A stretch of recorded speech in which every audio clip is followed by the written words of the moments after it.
પાટણ સુરતમાં નો repeat theory અપનાવી હોય એવું લાગી રહ્યું છે. ભાજપે નવા ચહેરાઓને આ વખતે સારું એવું સ્થાન મળી શકે છે.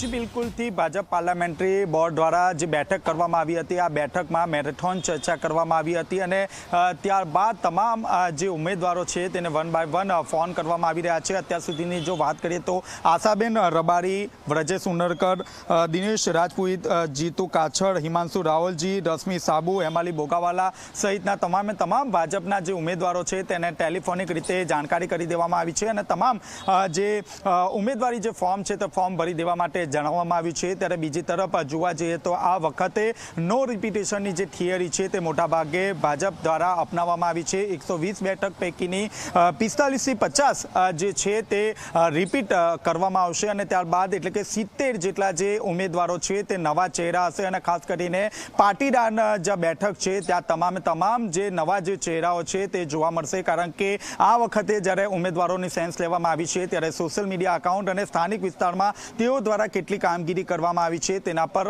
નજર રાખવામાં આવી છે. ત્યારે આ વખતે ખાસ કરીને વોર્ડ નંબર 2, 3, 4, 5, 6, 7, 16, 17, 18 આ તમામ જે વોર્ડ એવા છે જે ભાજપ માટે ચેલેન્જિંગ રૂપ છે, જ્યાં જે પૂર્વ જે કોર્પોરેટર હતા તેમના દ્વારા કામ કરવામાં આવ્યા છે કે કેમ તે અંગે પણ તમામ પ્રકારની જે માહિતી છે તે માહિતી લેવામાં આવી છે. પરંતુ આ વખતે ભાજપ દ્વારા 40 થી 45 જેટલા જે ઉમેદવાર જે પૂર્વ જે કોર્પોરેટર છે તેમને રિપીટ કરવામાં આવશે. ત્યારબાદ જે 70 જે નવા જે ચહેરાઓ છે તેમને સ્થાન આપવામાં આવશે. સ્થાનિક જે વિસ્તારો છે તેમાં વર્ષોથી તેઓ ભાજપ સાથે જોડાયેલા છે કે કેમ અને ખાસ કરીને ભાજપના તમામ જે કાર્યક્રમો છે તેમાં હાજર રહ્યા છે કે કેમ તે અંગે તમામ જે માહિતી છે તેની ઝીણવટપૂર્વક તપાસ કરવામાં આવી હતી અને ત્યારબાદ પાર્લામેન્ટરી બોર્ડમાં જે છે તે તેમની ચર્ચા પણ કરવામાં આવી હતી. ખાસ કરીને વોર્ડ નંબર 2 ની વાત કરીએ તો ધાર્મિક માલવિયા દ્વારા પણ ઉમેદવારી ફોર્મ ભરવામાં આવ્યું હતું, પરંતુ ક્યાંક જે રીતે ભાજપના પાર્લામેન્ટરી બોર્ડ સાથે વાતચીત કરવામાં આવી હતી તે મુજબ ધાર્મિક માલવિયાને જે છે તે ટિકિટ આપવા નહીં તે અંગે નિર્ણય કરવામાં આવ્યો છે. ધાર્મિક માલવિયાને એક મોટી જવાબદારી આપવામાં આવશે. સાથોસાથ